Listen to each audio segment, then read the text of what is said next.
So I sent this email to Trent last November. I've seen some of your videos, but I didn't realize you were the guy I spoke with, including my godfather 12 years ago until yesterday. I remember back when I spoke to you that I was able to dismantle every argument you made, but when I saw you came out with your book, it's like you didn't even register them or alter how you spoke at all. Someone gave me a copy, but I didn't read much of it because the way you speak right is painfully nonsensical, incoherent, boring, whatever. You're still making garbage arguments. I want to ask you, what would it take for you to give up your garbage argumentation, or at least any one line of reasoning? I commented on your weirdest argument for God's existence video. You know there are flaws in that argument, and I pointed out a few more, but you still think it's okay to make the argument and even use it if you think it'll work with a person. Would we people, have to punish you for you to stop? It doesn't seem like evidence or reasoning actually works with you. After we spoke, I got really annoyed with this persistent debate, argumentation, rationalization that very often doesn't go anywhere. People being able to just decide to believe whatever they want despite everything pointing against it is just an endless cycle. What I want to do is reach as definitive conclusions as we can to stop wasting our time. I have ideas on how to do that, the primary being some sort of punishment for people running their mouths when they already know they're either wrong or have no reason to think what they're saying is accurate. What will you say about that? What is your goal? What do you want? Hello, Victor. It's been a while since we spoke, and it's unfortunate to see how you responded since then. My only question for you is this: why are you so angry? I run across all kinds of people with silly arguments, but I would never think they should be punished for simply having silly beliefs or refusing to be corrected. You need a lot of anger in your heart to motivate that kind of authoritarian attitude. You're free to have the opinion my arguments are garbage, and other people are free to have the contrary opinion. For example, Alex O'Connor, who has one of the largest platforms among atheists today, recently said I was the most formidable person he's ever debated and that my arguments were very difficult to respond to. In any case, I will pray that at the very least you can just relax and see that people can disagree without accusing others of having bad motivations. Cheers.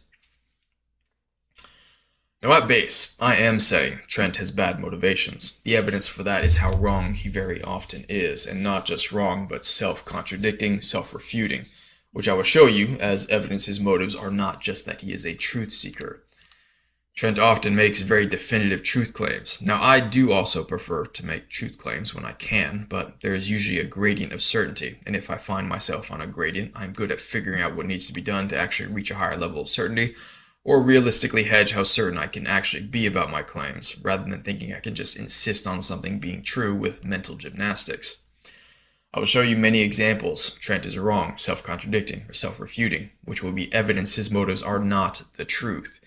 And that is a problem because he is trying to influence people with his pretend seriousness. This is what I wrote after his response when he stopped replying to me. I'm not angry. It's more of a barbarian or instinctual thing, more like I'm hunting. I've had enough experience to know embellishing anger doesn't make a point more convincing these days. Don't confuse a knee-jerk emotional response with knowing you are a severe problem. I'm not kidding when I say you need to face some sort of retribution for your nonsense, largely because the possible benefit to running your mouth currently far outweighs the cost to you. The damage you cause when you pretend nonsense is reasonable is much greater than when someone is just being silly and doesn't pretend like they have logic or evidence or reason to back up what they say. Your pretend seriousness is the issue, as well as the Catholic churches as a whole, as well as some other religions. It's not authoritarian. I don't say people should be punished for their silly beliefs. It's when they insist on nonsense over and over again that eventually something more severe needs to be done. Obviously, I would prefer to not have to force people, but it's your kind of stubbornness that has shown being reasonable is not enough. You make big claims that, if they were true, would have extreme, theoretically infinite impacts on people's lives. Your hand-wringing tells me you don't feel like you have much responsibility for what you say. And I'm not tricked by your conservatism masquerading as liberalism. I just asked you what your motives were and you declined to give me any. If you try to complain then about me ascribing motives to you myself, there's no reason for me to hold back my conclusions. I have seen some of O'Connor's stuff, but not with him yet. I'll watch it, but I'm not really impressed by him. His emotive approach to morality is very lacking. You didn't pose a challenge for me 12 years ago, and I am significantly better at this now than I was then. Alex O'Connor said Trent was a tough opponent, so I watched their first debate. I wrote to Trent what I thought about his claim in that debate, but again, he hasn't responded to me. I'm not going to read all of what I wrote to him, but I do want to point out a couple times Trent contradicted himself. My view is that evil is a lack of good. There are intrinsic evils, things that one must never do, but evil itself is just an absence of good. Here, he contradicts himself within a single sentence. He thinks evil is a lack of good, but also that there are intrinsic evils. If we look up definitions of intrinsic, they all refer to meaning the essential nature of a thing. Essence always means what something is made of, the opposite of what a particular thing lacks or doesn't have. So when he says there are intrinsic evils, which means the essence of something is evil, but evil itself is just an absence of good, it is a contradiction. The reason Trent gets caught up in this is because of problem of evil counterarguments that Alex uses a lot. But Alex, under my view as a theist, I do not believe unjustified suffering exists at all, because I believe any suffering can be justified by greater goods or the prevention of greater evils. I do not believe unjustified suffering exists at all. Nowadays, apologists have to pretend there is no such thing as actual evil because God was supposed to have created everything and God is supposedly purely good and perfectly moral, so they have to make up this evil as a lack of good nonsense, even though they still use the word evil to describe what they don't like and want to keep demonizing. Later on, Trent mentions an 1884 British case, Richard Parker versus Dudley and Stevens, a trial of Dudley and Stevens who, when they were stranded at sea for 2 weeks, decided to kill and eat a cabin boy who had supposedly become sick. They were eventually rescued and the British Crown put them on trial for murder and cannibalism. They were convicted, but released soon after. But I think it's very clear that you cannot kill another person merely to save your own life. There was a famous British maritime case called R.V. Dudley versus Stevens in 1884. It was about a group of sailors who were stranded at sea. I was just about to bring this up. Yes. Yeah. Okay. Good. Then you know about it. They killed and ate the cabin boy, Richard Parker. And the court said there that no, necessity is not a defense for murder.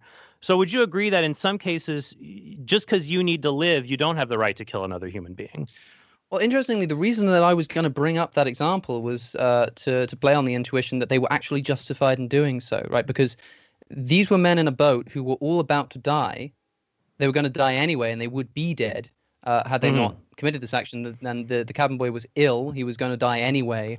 Right. And so they made that sacrifice. Now, don't get me wrong. This is not a nice thing to do. It's not like a blasé, yeah, that's fine. You know, you can survive. But the cabin boy didn't. The point of the case is the cabin boy didn't volunteer himself. That's correct. Yeah. So he was murdered. I would say Alex is correct that it is either justified or there's no reason to think killing another person to save your own life is not justified. But even Trent contradicts himself later on when he says this. You and I would agree there is no such possible world that has an intrinsic maximum of the maximum good, because you could always make more and more people. So Trent associates there being more people with there being more good. So in the case of 3 stranded at sea, 2 people returning alive from sea would be more good than 0 people returning alive from sea. But Trent claimed Dudley and Stevens were immoral for surviving and contradicted his belief that, quote, there can always be more good because there can always be more people. This also contradicts his claim that evil is a lack of good. We clearly have a result here that his own standard would say is resulting in more good, 2 people returning alive rather than 0 people returning alive. But him saying it is wrong can only be justified if the act of murder to save oneself is intrinsically bad, wrong, or evil. When Trent tried claiming that you cannot kill another person merely to save your own life, what he was literally saying was that it was a sin for Dudley and Stevens to continue existing. Trent is putting his ideas over the reality of their lives. And then, 1 week after my last message to Trent, Brian Thompson is murdered. The next month, Trent makes his junk video about Luigi Mangione titled, The Fallacy That Sends Most People to Hell. Lots of things can send a person to hell. But there's one flaw in our thinking that sends most people there. So this is one part of the basis for why Trent, or people like Trent, need to get punished somehow. He is implying here that doing drugs can send a person to hell. If you were to outright say doing drugs can send a person to hell, that would be a false accusation. All accusations are composed of 2 parts. The first is that there is a statement that an action is wrong, bad, immoral, against the law, against an agreement, social norms, ideas of what is proper, acceptable, or in some way deemed invalid. And the second component of an accusation is a claim that one of those invalid actions have been taken in reality. We could flip it and say that a required action had not been taken. But both a claim and a statement of invalidity or requirement are necessary for an accusation. How we separate the usefulness and meanings of the words claim and accusation is the specific statement of invalidity or requirement. So, whenever someone makes a statement of an objective fact about what is good or bad, moral or immoral, valid or invalid, or required, that is unjustified, unsupported, or flat out wrong, They're making a false accusation against anyone who happens to take those supposedly bad actions or not make those required actions. When anyone claims a true objective moral statement, whether from a god or some other source, they are making factual claims about reality that are either true or false. And then from our perspectives between true and false, there are spectrums of evidence, reasons to believe and confidence in how sure we can be whether they are true or false. If I were to tell you, you make your kids brush their teeth in the morning, I can't believe you make your kids brush their teeth in the morning. Most of us would not consider that an accusation because brushing teeth is considered and proven to be a good idea. If Trent were to overtly claim drugs or anything can send a person to hell, that is a factual claim about a place and an effect on people that is dependent on the existence of a morality that supersedes or is imposed on us from a greater source.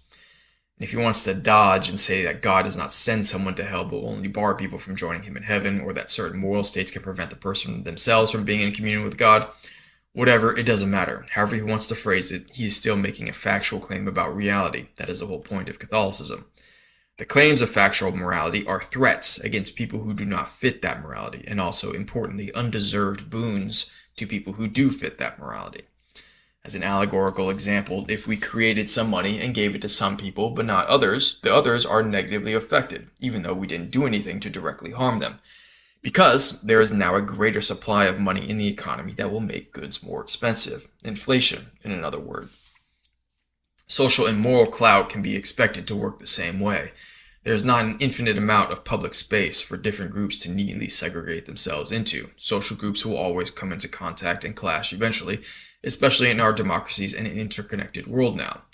Once I finish going over Trent's video on Luigi, I'll finish showing you how our current Supreme Court is almost exactly what the Ku Klux Klan has wanted for more than 100 years. We only have one Supreme Court, and its decisions are based on the majority. It is a winner-take-all zero-sum game, and it affects everyone in America, potentially. But since you're a good person, I'm sure you've already hit the subscribe button, and you've visited us at TrentHornPodcast.com to support what we do here at the Council of Trent. And you may think Trent is being facetious here, equating being a good person with donating him money, but he's not. And here is where the good person fallacy falls apart.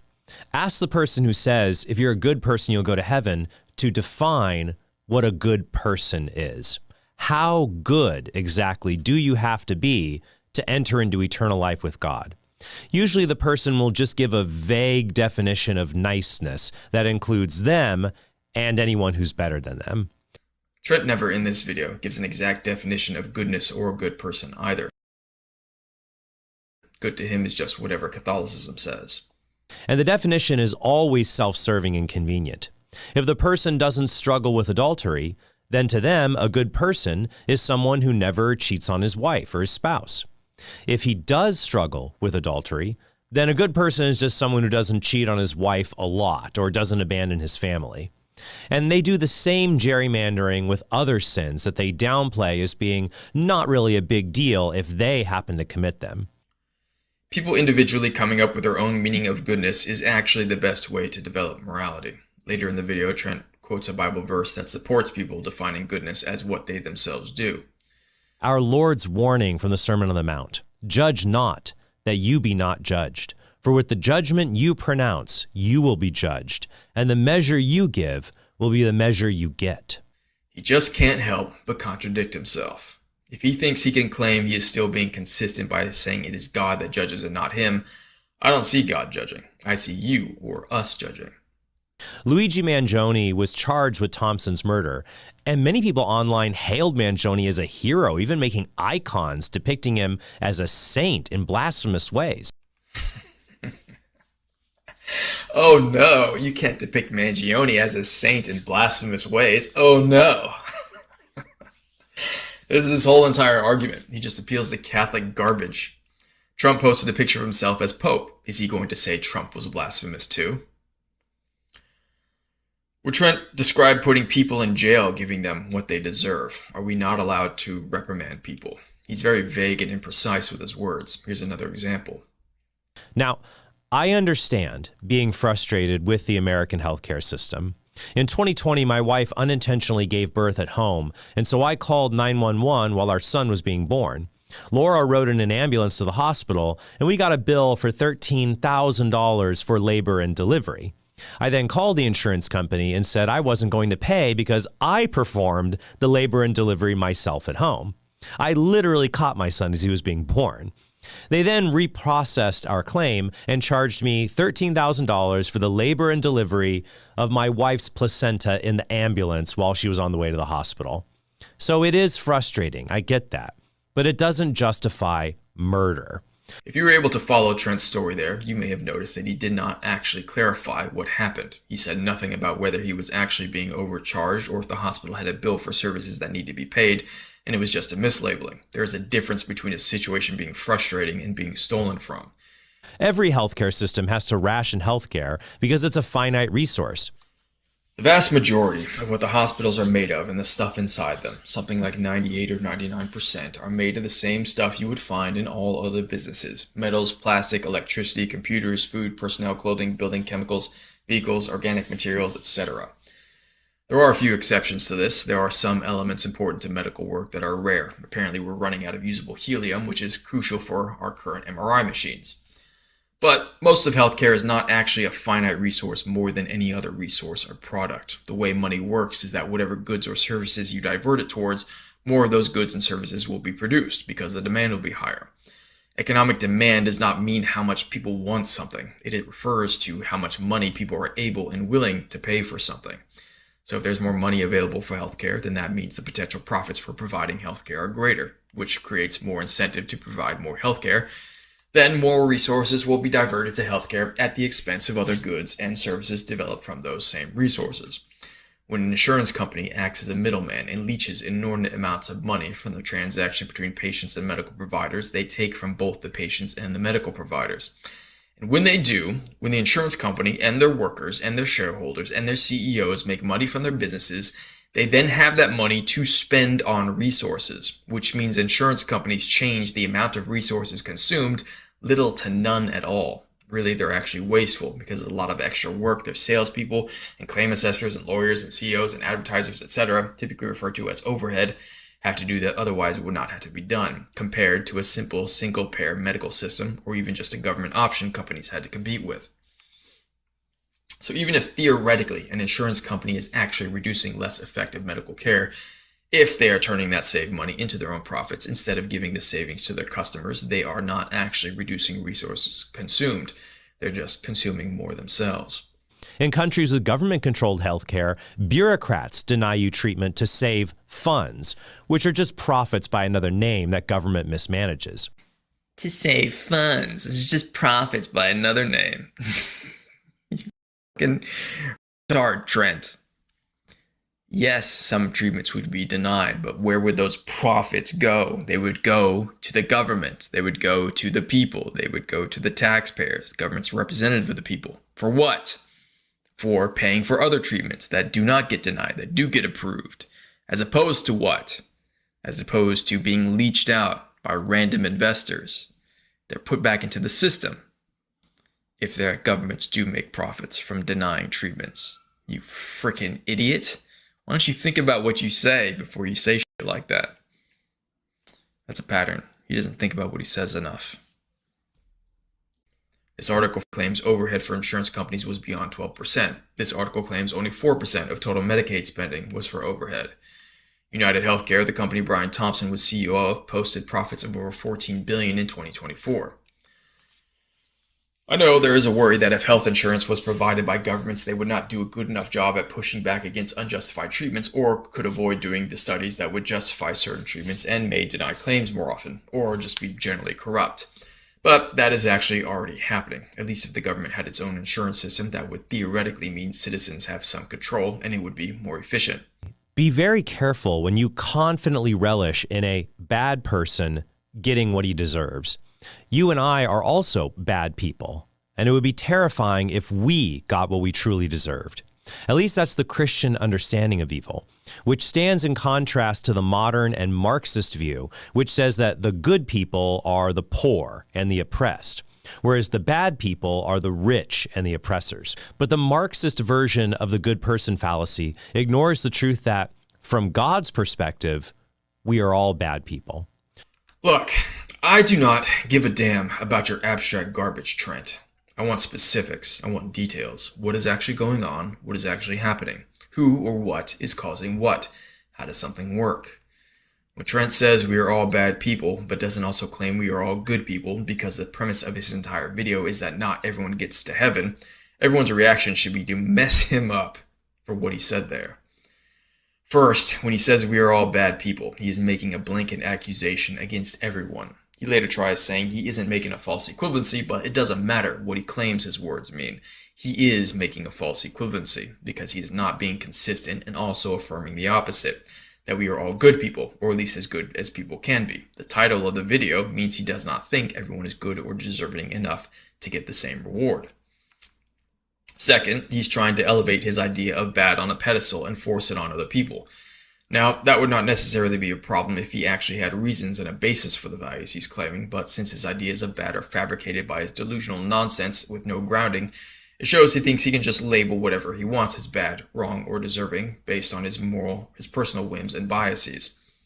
He's not applying an objective or unbiased standard. Trent is acting like he's being gracious and merciful when he is the one who fabricated the delusional idea of what is bad in the first place, or his Catholic Church fabricated it. Essentially, he's being the instrument or an instrument of a cult, trying to tell people they have a make-believe problem, then sell them the make-believe solution that only his church can offer, or at least offer the most of. But obviously, the purpose of cults and the reason people buy into cults is not so they can get fleeced and manipulated. It's so they can believe they are the good people, or at least better than other people not in the cult.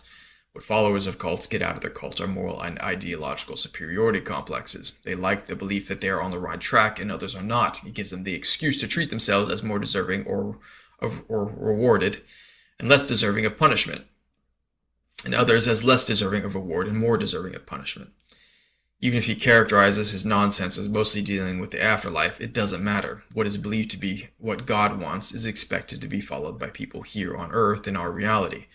Framing his commentary on Luigi's situation as about the afterlife is a pathetic move, just so he can avoid the gravity of concrete claims and propositions about the here and now. Monotheisms are just attempts to monopolize morality and ideas of who is deserving or not. Trent is trying to deflect criticism with this video. He's trying to protect people who are problems. Then, the idea of hell further protects problematic people by making others more complacent, by allowing them to think they don't have to deal with the problematic people themselves, because eventually they'll just magically get what's coming to them. For example, it's easy to judge the rich and say they're evil for not using their extra income to help the poor. But how many times have you and I failed to help the poor with our extra income? Now, my point is not that all sins of greed are equal, or that not donating to charity is morally equivalent to murder. Also, sins of greed are not just some minor category of sin. All real morality can be boiled down to where actions fall on a spectrum from justified to greedy. Ideological morality serves as the mask for a greedy attempt to change the conclusion of who is deserving or not deserving of whatever. When Trent says we are all bad people, he's trying to steal credibility. Actual morality begins when people can communicate and decide whether they want to tolerate and live alongside each other. The application of that morality always depends on either material goods or trust. Besides material harm, the next most absolute and basic thing that can be said to be immoral is nonsense, or BS. I really had to try really hard taking all the swearing out of this, because that will often lead to material harm or expectations not met. This is not about Marxism or communism or socialism or capitalism. This is about regulation, what should be promoted and what should be punished or restricted. Singer used this example to argue for utilitarian ethics, and hopefully in a future episode I'll show why this particular ethic is fatally flawed. So not only has his video exposing utilitarianism's fatal flaws not come out yet, but in over 10 years of doing this, as far as I've seen, he hasn't made any video primarily criticizing utilitarianism, which is probably the most prominent contender to Christian ethics. Utilitarian ethics is just a term for ethics based on tangible reality and not imagination or faith. I bring up this thought experiment to shut down the self-righteous crooning of those people who think that they are the good people who get to rejoice over the death of an alleged bad person. If someone rejoices over another person's death, it would almost always be because an enemy or a problem has been removed. Self-righteousness is not someone equating what they think should be called morality with what they themselves do or don't do. Self-righteousness is a person equating their own subjective morality with a claimed objective morality. Most of Christianity, especially Catholicism, is by definition self-righteousness. When the Jews try claiming they are the one God's chosen people, that is self-righteousness. When the Catholic Church says they are the one God's true church, that is self-righteousness. When Orthodox anything say they have the purest form of whatever religion, that is self-righteousness. When Muslims say Muhammad is the greatest prophet and there are no prophets after him, that is self-righteousness. When fundamentalists claim wrong facts about reality based on their holy book in opposition to evidence, that is self-righteousness. Because it is not actually God making these divine and moralistic claims. It is just the people who are trying to equate their own subjective will with an ultimate objective will. The purpose of self-righteousness is to get people to buy into a morality without having to actually trade or negotiate or give anything up in return. Pointing towards an imaginary figure enables them to feign fake humility and shirk the responsibility of having to justify their own desires. I know it may be hard for Christians to think that they are enemies, but whenever you make your unjustified self-righteous claims, it is because of and or results in bias. When you are wrong, full of crap, claim wrong or unsupported facts about reality, you are making yourself an enemy of others because our one shared reality is the only unbiased standard that we have. The next clip is a very good example of Trent's bias. Who is also a husband and father, and whose health insurance company also saves thousands of lives through the health care that it does provide. No, health insurance companies do not provide health care. They do not pay for health care. They act as a medium to mitigate specific instances of harm and risk. It is theoretically possible insurance companies keep some resources from being used wastefully or less efficiently, but that would be a utilitarian argument, Trent. Trent shows his bias when he points out Brian Thompson's family, then does not consider people who are refused coverage may die or get financially crippled by medical debt and then can't afford to support kids afterwards. When Trent tries to frame these assassinations as just always wrong, like some Kantian categorical imperative or something, he waves away the underlying reasons. The underlying reasons are the deciding factors. Even the Catholic Church has its own just war theory, because there are reasons why murdering someone can become unbiasedly justified. And reasons depend on the specifics, the facts, and the details. Are denials of health coverage justified? Is the private health insurance system itself justified?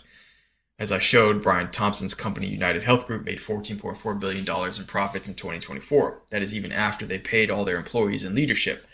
Again, if the insurance companies are making profits, they are not actually saving resources.